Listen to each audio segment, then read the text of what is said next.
Salam sehat dan tekun belajar. Marilah berdoa menurut agama masing-masing.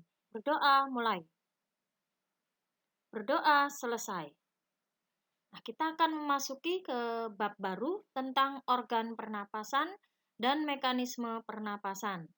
Kompetensi dasarnya adalah menganalisis sistem pernapasan pada manusia dan memahami gangguan pada sistem pernapasan, serta upaya menjaga kesehatan sistem pernapasan.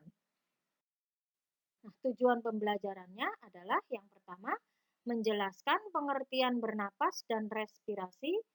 Yang kedua, menyelidiki frekuensi pernapasan pada manusia. Yang ketiga, menganalisis faktor yang mempengaruhi frekuensi pernapasan manusia. Yang keempat, menganalisis keterkaitan antara struktur dan fungsi organ pernapasan manusia. Yang kelima, mengidentifikasi mekanisme pernapasan dada dan pernapasan perut. Alat pernapasan pada manusia diantaranya hidung, laring, trakea, bronkus, dan paru-paru. Nah, di dalam paru-paru itu sendiri, ya, di tubuh kita, itu ada yang disebut sebagai alveolus. Bentuknya seperti kumpulan dari gelembung-gelembung berbentuk bulat. Ya. Nah, paru-paru kita sendiri ada dua, paru-paru kanan dan ada juga paru-paru kiri. Jumlah lobusnya yang di kanan ada 3, yang di kiri ada 2. Nah, perhatikan animasi proses bernapas kita. Ya. Nah, jadi respirasi didefinisikan sebagai pergerakan oksigen dari udara luar ke dalam sel dalam jaringan dan transport karbon dioksida dalam arah yang berlawanan. Nah, sedangkan bernapas adalah proses menghirup udara yang mengandung oksigen dan mengeluarkan karbon dioksida dari paru-paru. Sekali lagi coba diperhatikan dengan baik animasi tersebut. Ya, itulah proses bernapas kita. Bisa juga kalian lakukan sendiri.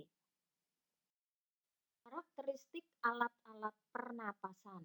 Yang pertama, hidung dilapisi oleh epitelium bersilia, memiliki rambut dan menghasilkan lendir yang berfungsi untuk menangkap debu serta benda asing yang masuk bersama udara. Lalu untuk penyesuaian suhu dan kelembaban udara. Yang kedua, trakea atau batang tenggorok berbentuk pipa yang dibentuk oleh tulang rawan berbentuk cincin, dilapisi oleh sel bersilia dan menghasilkan lendir. Nah, trakea bercabang 2, berfungsi menahan dan mengeluarkan kotoran yang masih terbawa pada udara pernapasan. Nah, yang berikutnya adalah bronkus, itu cabang dari trakea atau cabang batang tenggorok. Bentuk dan penyusunnya sama dengan trakea, tadi ya, tulang rawan berbentuk cincin, hanya memiliki ukuran lebih kecil dibanding trakea karena cabang ya. Masing-masing bronkus bercabang membentuk tabung kecil yang disebut bronkiolus. Dari gambar tadi ya, sambil diingat lagi. Kemudian paru-paru, nama biologinya pulmo. Pada dasarnya merupakan cabang-cabang suatu saluran yang ujungnya bergelembung yang disebut alveoli. Di dalam alveoli terjadi pertukaran gas.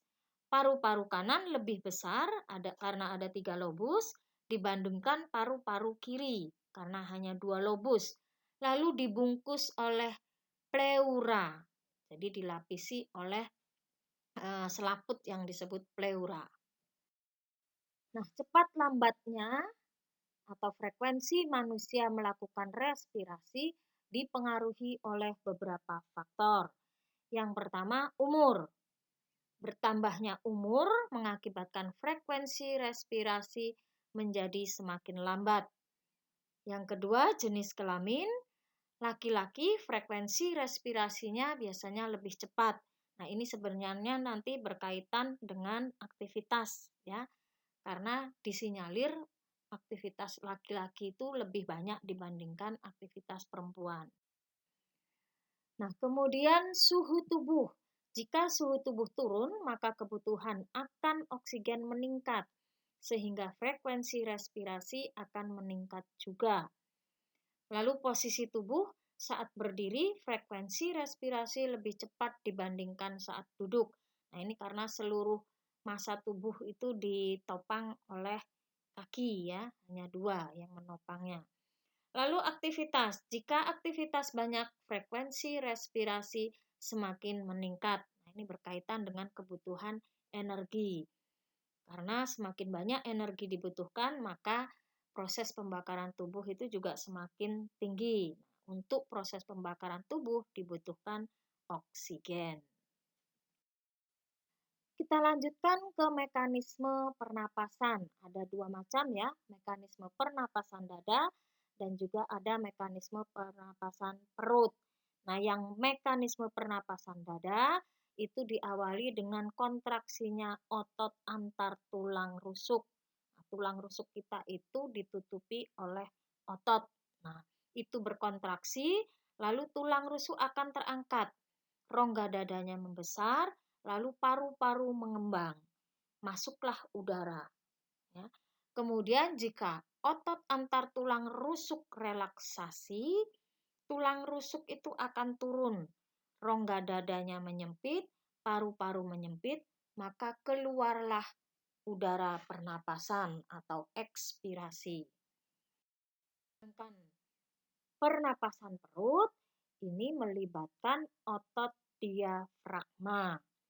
Jadi otot diafragma yang berkontraksi ini menyebabkan rongga dada membesar, paru-paru mengembang, lalu udara masuk.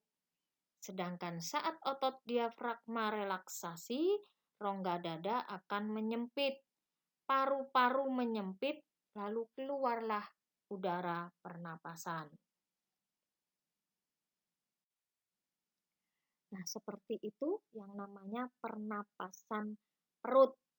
Nah, jadi yang berkontraksi dan berelaksasi itu adalah diafragmanya. Nah, perhatikan ya, saat berkontraksi, ya, lalu saat berrelaksasi. Saat ke atas itu berrelaksasi. Ya, saat agak turun ke bawah, mau mendatar, itu berarti berkontraksi. Nah, lalu kalau mau kalian perhatikan dengan baik bagaimana proses pernapasan itu terjadi, seperti itu ya, itu dari ventilatornya perhatikan bahwa ada udara masuk, paru-parunya mengembang, tulang rusuknya kemudian terangkat, diafragmanya berkontraksi. Ya. Nah, begitu sebaliknya. Nah, kemudian di paru-paru sendiri itu terjadi proses. Itu kalian perhatikan pertukaran antara CO2 dengan O2.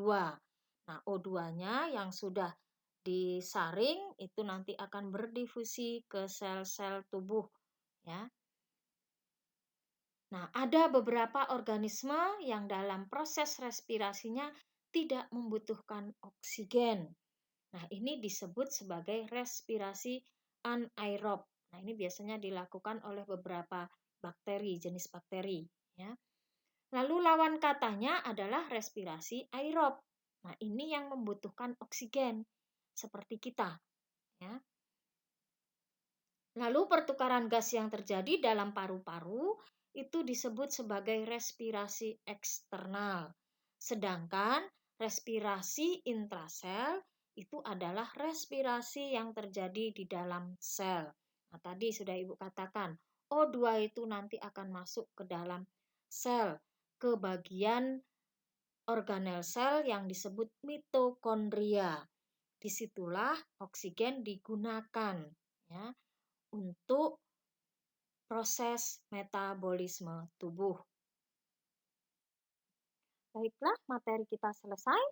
Tugas kalian adalah menyelidiki frekuensi pernapasan serta faktor yang mempengaruhinya. Nah, terima kasih atas ketekunan kalian. Selamat mengerjakan tugas dengan baik. Ingat ya, setelah belajar hari ini, berdoalah menurut agama masing-masing.